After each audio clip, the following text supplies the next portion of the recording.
What's up people, it's Blue here from Blue Bears Games, and for today's video I decided to go over another new budget commander build that I've added to my selection of available decks for sale on my Facebook page and the Facebook Marketplace. This deck is red and blue, or is it colors, and uses Balmor Battlemage Captain as the general. Balmor is 1 red and 1 blue mana to cast for a 1/3 legendary bird wizard with flying, and whenever you cast an instant or sorcery spell, creatures you control get +1/+0 and gain trample until end of turn. This deck has a lot of similarities to the Adeliz the Cinderwind deck that I make, but has one major difference. Adeliz is best built in a wizard tribal / typal shell, while Balmor isn't restricted by creature type, so you can use some of the better creatures in the game that get stat boosts from casting spells.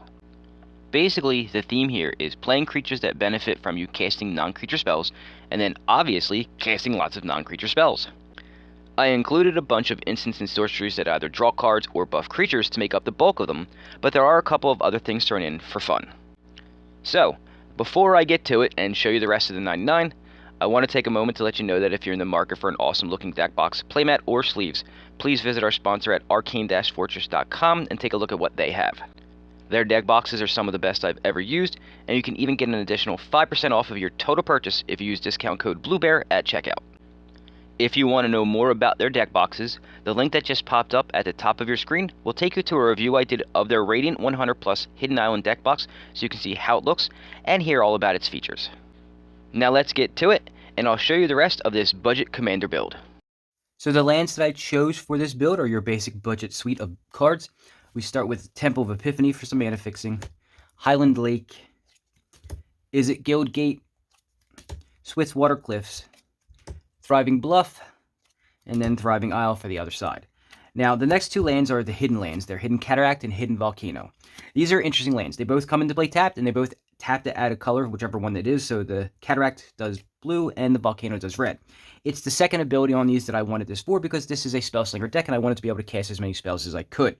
So they both have the same ability. You pay 5 into them, tap them and sack them, and then you discover 4, but only as a sorcery.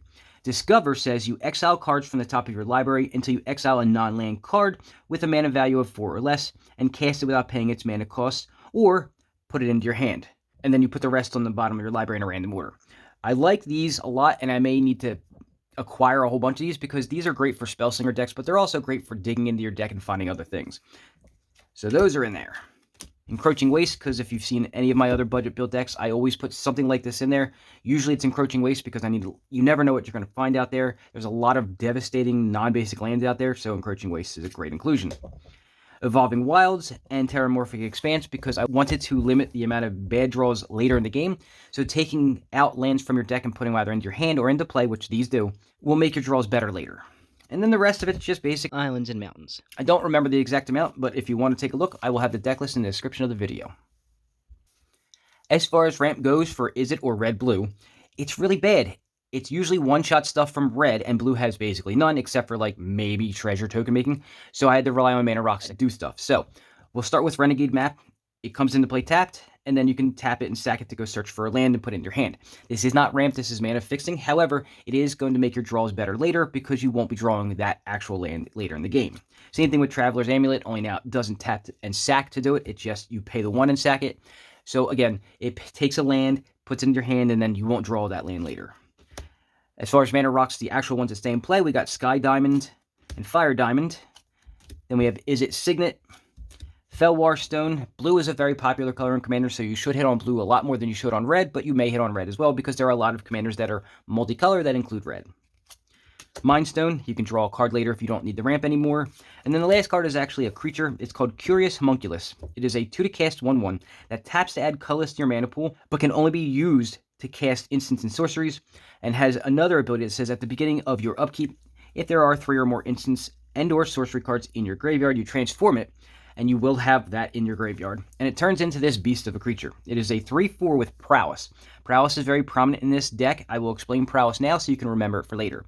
Prowess says whenever you cast a non-creature spell, this creature gets +1/+1 to end of turn, and then it has a great ability that reduces the cost of all your instants and sorcery spells by 1 colorless. So not really technically ramp, it's cost reduction, which is a little bit better in some cases. As for the creatures for this deck, they're all going to have similar abilities, so I just read off to you Prowess. This will continue that theme, only there's going to be some cards that have a prowess-like ability but isn't prowess. So we start off with Spellweaver Eternal, a 2 to cast 2/1 with prowess, and then it has Afflict, which means that whenever this creature becomes blocked, the defending player loses 2 life. Elusive Spellfist is a 2 to cast 1/3 that doesn't have prowess, but it has an ability that's similar to what some of the other cards will have here. It says whenever you cast a non-creature spell, it will get +1/+0 until end of turn and can't be blocked. Sky Theater Strix, 2 to cast 1/2 that has flying, and then whenever you cast a non-creature spell, it gets +1/+0 until end of turn. So it's very similar to prowess, but it doesn't give the extra bonus to toughness.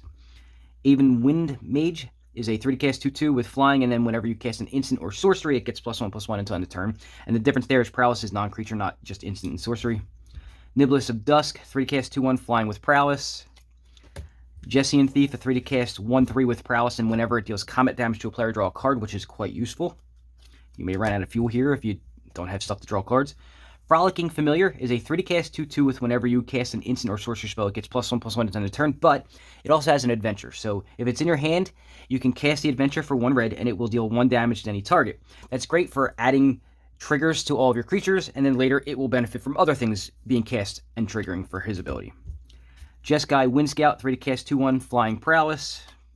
And then Wing Commando is a 3 to cast 2/2 with flying and prowess.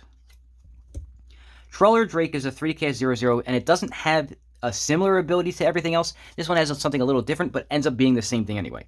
So it enters the battlefield with an oil counter, and it gets +1/+1 for each oil counter on it, and the only way to put oil counters on it is if you cast a non-creature spell. So technically, it's not +1/+1 counters, and technically it's not prowess. It's kind of this weird in-between thing where you put oil counters on it, and it gets a buff for each oil counter on it. Thought it was pretty interesting. Stormwing Entity is a 5 to cast 3/3. That can cost 1 blue and 2 less if you've cast an instant or sorcery spell this turn. Has flying, prowess, and then when it enters the battlefield, or the new terminology will be enters, you scry 2. Monastery Swiftspear is a 1 to cast 1/2 haste with prowess. Kenra Spellspear is a 2 to cast 2/2 with trample, prowess, and then you can transform it for a Phyrexian blue and 3. Phyrexian blue means that you can pay either blue or 2 life, and then you transform it into this beast of a card. It becomes a 3/3 with trample, ward 2, and then prowess.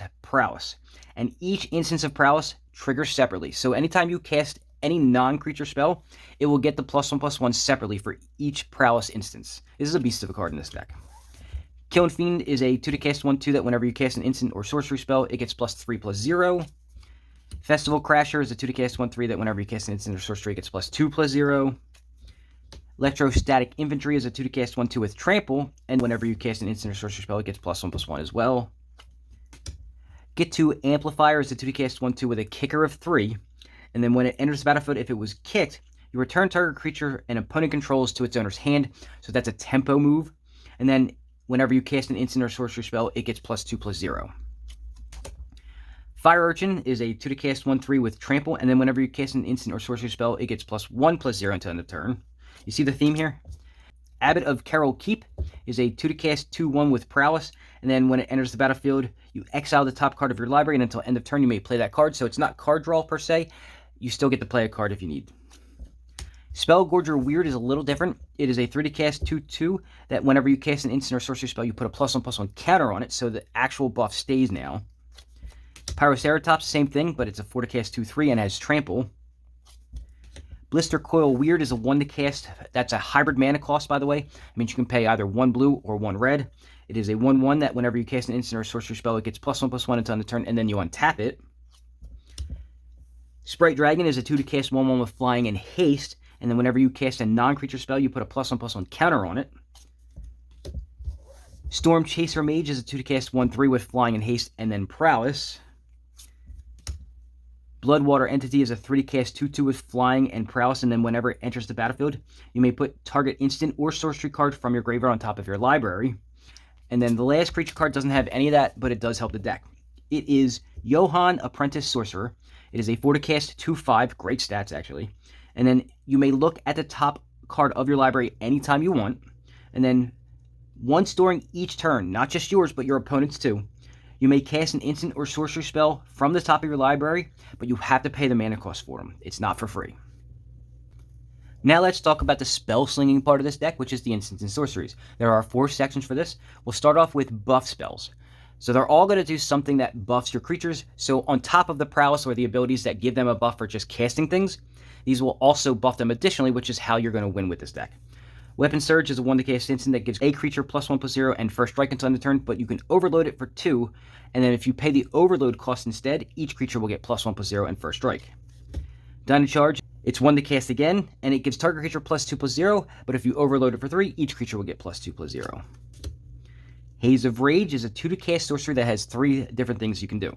You can buy it back for 2, which is to say that if you pay the 2 for Haze of Rage and then 2 for the buyback, when you cast a spell, instead of putting it into your graveyard, you put it back into your hand.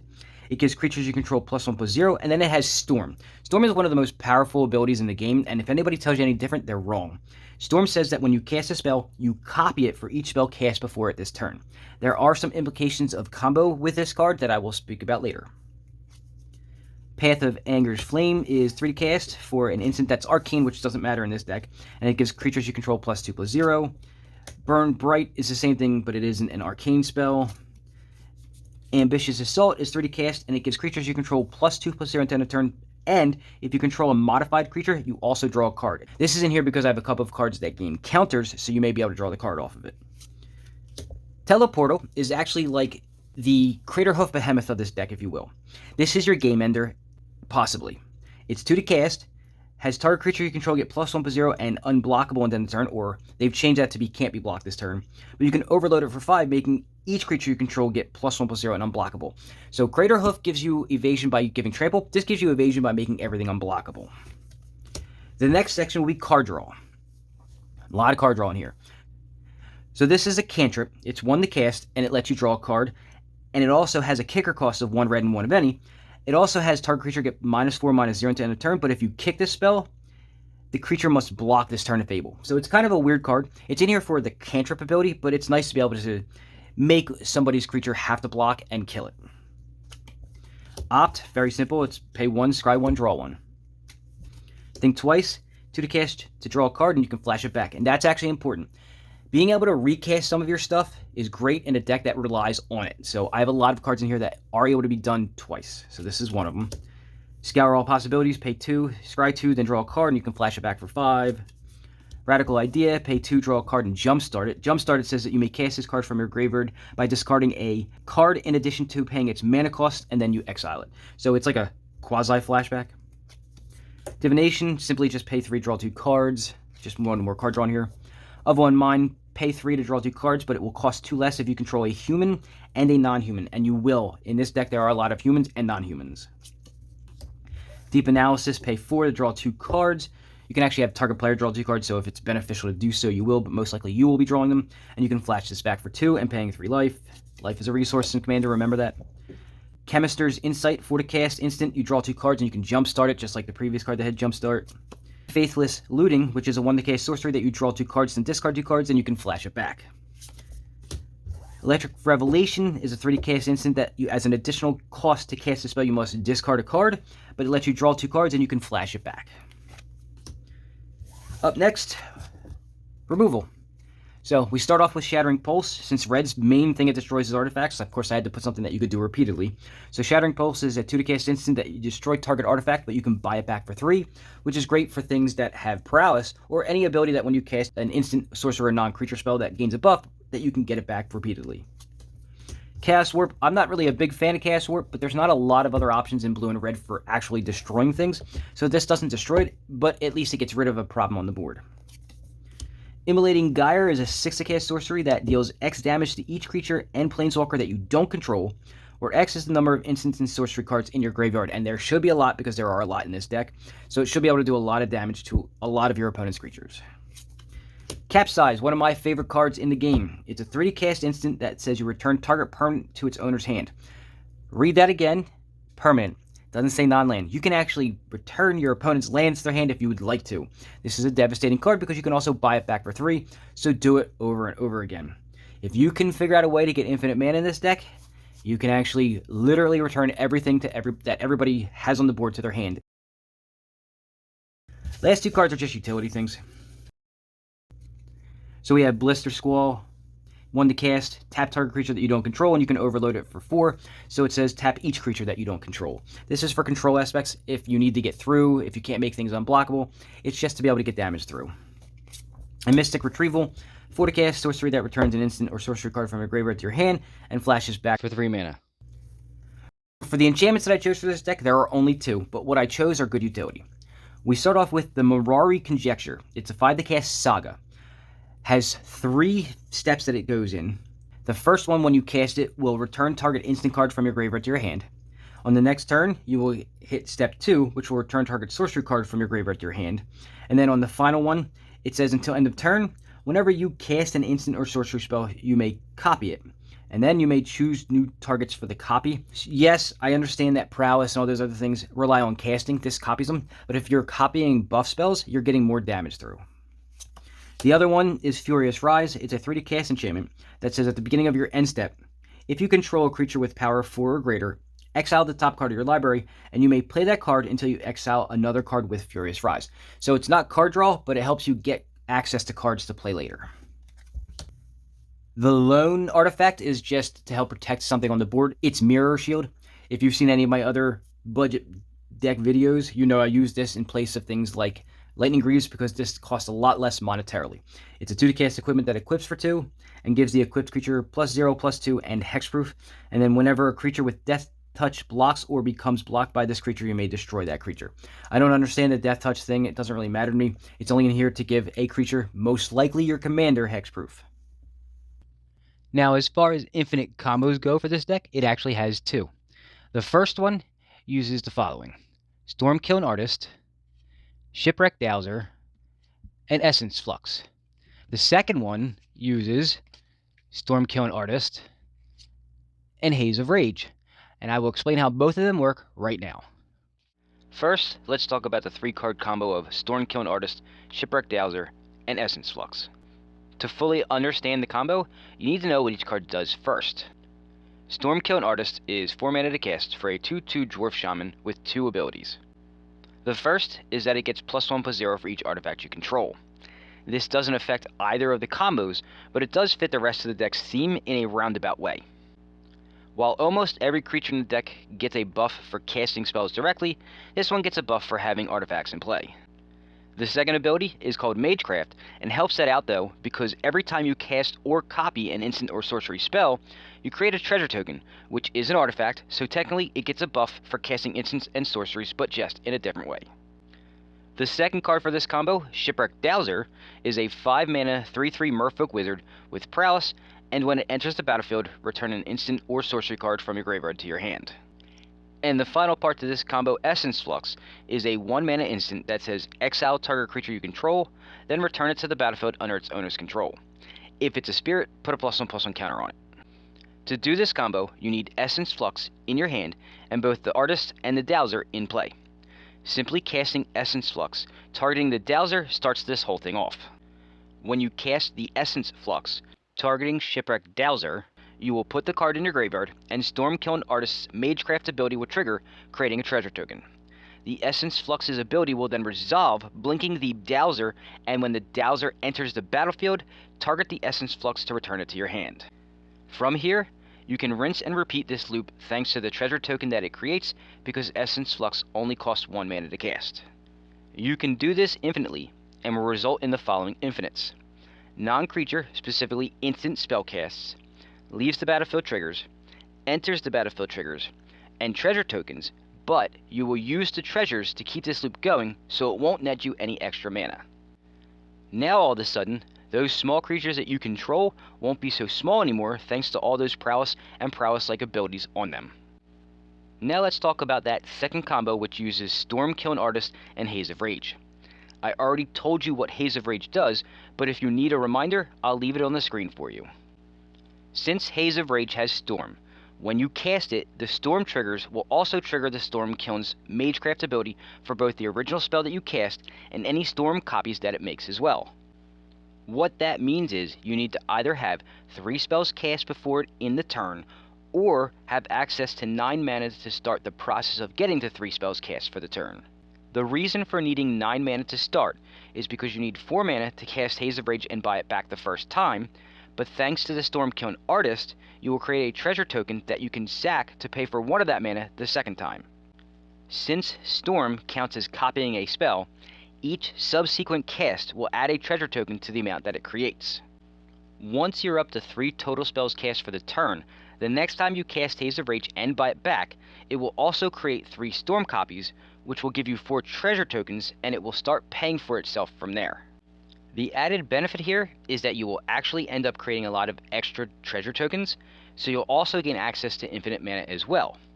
What you do with that extra mana is up to you.